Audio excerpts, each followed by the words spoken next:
ભગવાન થઈને પણ જેલમાં જન્મવાની સાથે જ પોતાના સગા મા બાપથી અલગ થઈ જવાનું. જ્યારે ગોકુળની અંદર માંડ સમજણા થયા હોય ત્યારે પોતાના પાલક માતા પિતાથી અલગ થઈ જવાનું. જીવનમાં પોતાનો પહેલો પ્રેમ રાધા મળવાનો હોય ત્યારે એનાથી અલગ થઈને મથુરાની અંદર પોતાના સગા મામા કંસનો વધ કરી લેવાનો. અને જ્યારે મથુરાની ગાદી મળવાની હોય ત્યારે ગાદી બીજાને આપી સાંદીપની ઋષિના આશ્રમમાં અભ્યાસ માટે જતું રહેવાનું.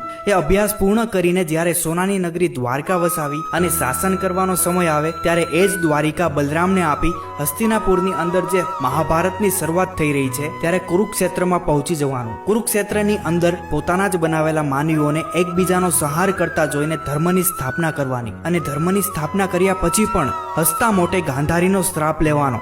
અને શ્રાપ લીધા પછી પોતાના જ યાદવોનો એકબીજાનો વિનાશ કરતા જોવાનો. અને છેવટે પોતે ભગવાન હોવા છતાં પણ એક પારધીના તીરથી સામાન્ય માણસની જેમ મૃત્યુને પ્રાપ્ત કરવાનું અને પોતાનું શરીર છોડીને જગતના હૃદયમાં અમર બનીને રહેવાનો. જો આ બધું જોઈને પણ આપણને કૃષ્ણ વિષાદ યોગ ન થાય ને તો સમજજો, આ સફર એક માત્ર જીવન કથા નથી. આ તો યુગોથી યુગો સુધી ધર્મ, પ્રેમ અને ત્યાગનો જીવન શાસ્ત્ર છે. આ છે પુરુષમાંથી પૂર્ણ પુરુષોત્તમ થવાનો અખંડ માર્ગ.